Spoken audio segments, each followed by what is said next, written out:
guys. I am coming to you after cleaning and running errands and everything, so I apologize. We might get interrupted. Nobody's taking a nap. We were out during nap time, and so this is driving me nuts too, by the way.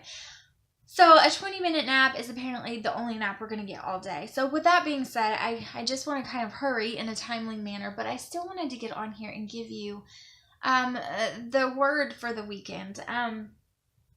I have been thinking about what I was going to talk about this week, and today and this week and, during the holiday season, I've just really been encouraged and inspired, and so I wanted to do the same thing for you. Did you know that the word love, now, of course, in every translation it's different because different versions translate words different ways.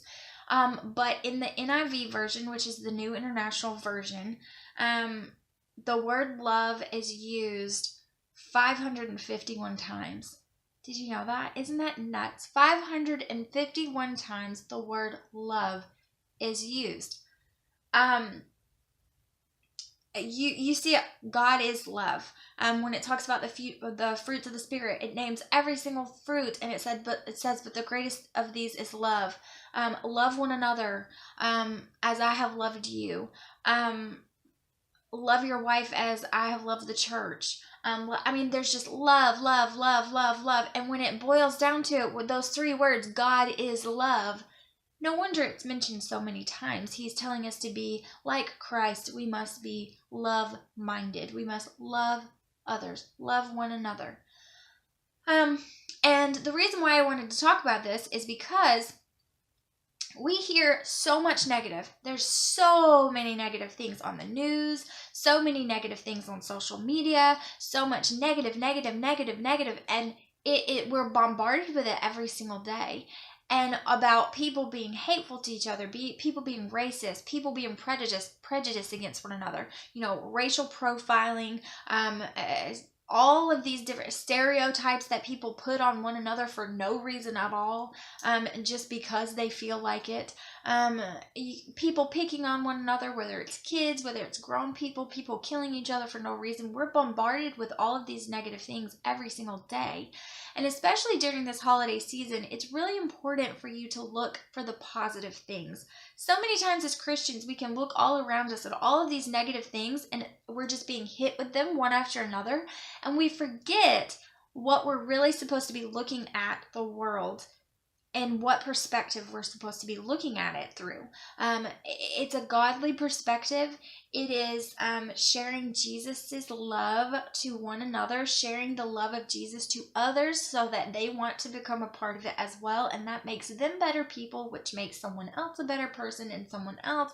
And it is a domino effect of spreading God's love and positivity and better things through the world, one person at a time. You just have to keep on trucking, no matter how doom and gloom it might seem. When you open a newspaper or a book or turn on your television, that's still it. It doesn't matter if it was in biblical days or if it's today or if it's tomorrow or when Jesus comes back. It is the way that it is. This is driving me nuts, so I'm sorry if I keep touching it, but it's driving me crazy.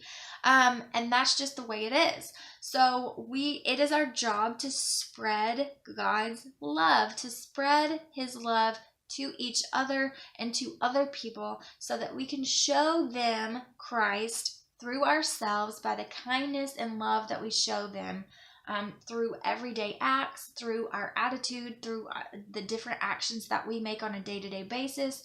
That's our job as Christians. But I wanted to share with you a little bit of positivity because I know the negativity can sometimes be so overwhelming. So all day today, all day yesterday, it's really stressful. You moms know with young kids, it's stressful to take the kids out by yourself in a big crowded area. Number one, you got to watch out for your kids because people snatch them, and that's just the way things are. It's real, people. If you don't believe me, I'm sorry, but it's from my own experience, I can tell you it is very, very real.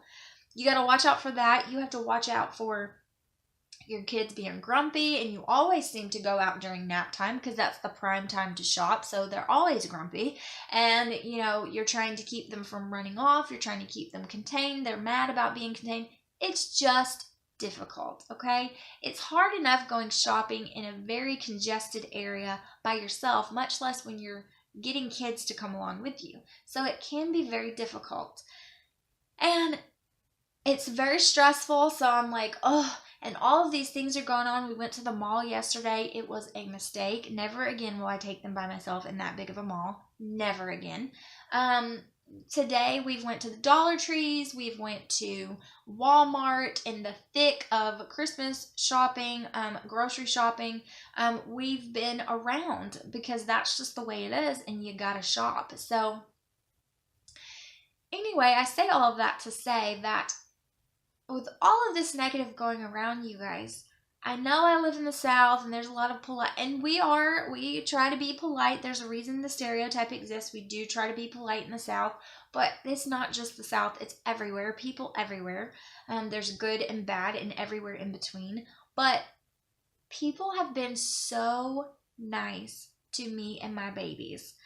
When we sat down for lunch at the mall, there was a gentleman that was sitting really close to us. He was trying to help me get chairs and things, and he was trying to just help out. He was giving polite conversation, encouraging the boys to eat.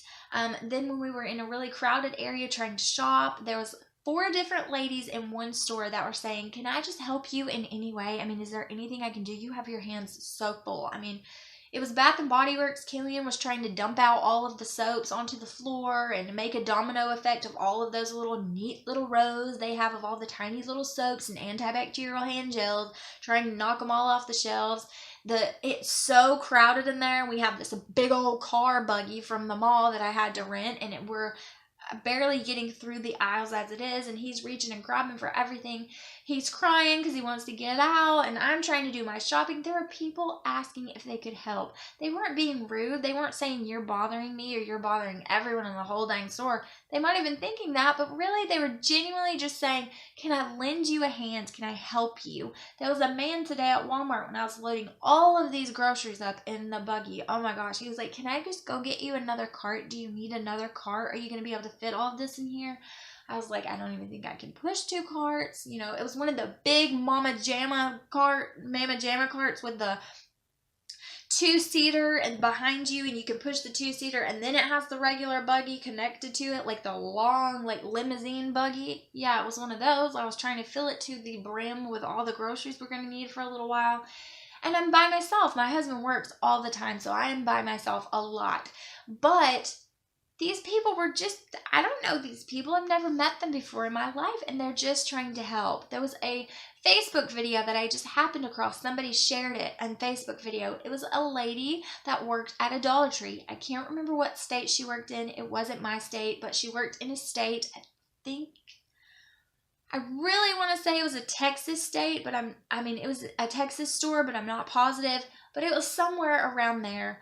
She had an accent, so I know it was somewhere somewhat southern and whatever, but she worked at a Dollar Tree, and there was a gentleman that came in and he was stealing stuff, and when he stole the items, she went out to get the items back. I don't know if she was the manager on duty or what she was, but she went out to kind of confront him the best way that she could according to policy, and he started crying and said, "No, please just don't call the cops. I'll bring it back." And he started emptying his pockets of all of these different little toys for a little girl and all of these food items.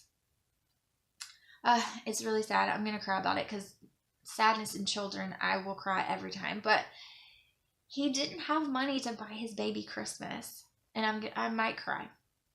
And he didn't have the money to feed his baby a good Christmas dinner on Christmas during the holidays, and he was stealing to give to his child.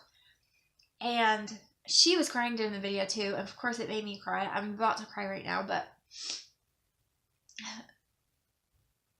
this woman who didn't even know him, who he was stealing from her store, you know what I mean? She could have gotten in trouble for that. That's like shortage on their part, like all of these things. She bought everything that was in his pockets that he was going to steal. She she had someone else ring her up and she paid for it, and she told him to go into the store, and they got food items and plates and napkins and all of these different kinds of toys for the little kid. And I think it was a Dollar Tree. It might have been like a Dollar General or something a little bit more expensive than that, come to think of it, because they had like a lot of different food items and stuff like that I don't think that Dollar Tree would have, of course. But anyway, it doesn't matter. What the point of I'm trying to make is that there are sweet people in this world. There are great people who just want to help, and you can be one of those people too. We can spread positivity instead of just listening to the negative. Instead of giving in to that negative mentality, we can spread the positive. You can make the difference. Just you. Because you know what? When that lady helped me, that encouraged me. It lifted my spirits to know, okay, she was like, girl, I remember those days. I know it's rough. Can I just help you? I didn't accept help, but just her saying that helped me so much to go about my day and get things done with my babies. It made me have a better mood with my children. It made me more positive to other people to help out in something that they needed, because positivity is contagious, just like negativity is. Don't let the devil tell you that negativity is contagious, but nothing you do matters, because that's a load of crap. That is a lie. That is such a lie. Everything that you do matters. So just like that negativity is contagious, positivity is contagious too. It is just as effective. Every smile that you give someone, every helping hand, every word of encouragement that you give to somebody, it helps. Her sharing that video is affecting me now. I'm about to cry. I don't know this lady. I never saw the man. It's not like she videoed him, so I didn't even get to see it second or third hand. But it was just the sharing of that story that just warms my heart to let me know there are wonderful people in this world, and they're sharing and they are spreading positivity as fast as they can. There's a phrase that I know you guys all know because it's really popular right now. A YouTuber, Dazzling Duchess, she says this on a lot of her videos all the time, but remember to throw kindness around like confetti. Just give it all out. Every time you have a chance to throw kindness out, you just give it all out. Kindness over here. Throw kindness out every chance you get, because I promise you it is effective.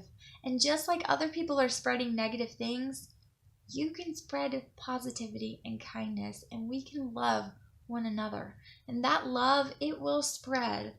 It will spread from one person to another, and it will make a difference. So I just wanted to spread some positivity your way today, and I hope that you are having a great holiday time with your family and your friends, and I hope that you enjoyed this video. And don't forget to spread some of that love, people. We got to spread it around as fast as we possibly can, and so that's what I wanted to share with you today. So I hope that you guys have a great week. I hope you have a great holiday, have a great time with your family, and I will see you next week for Word on the Weekends. Bye, guys.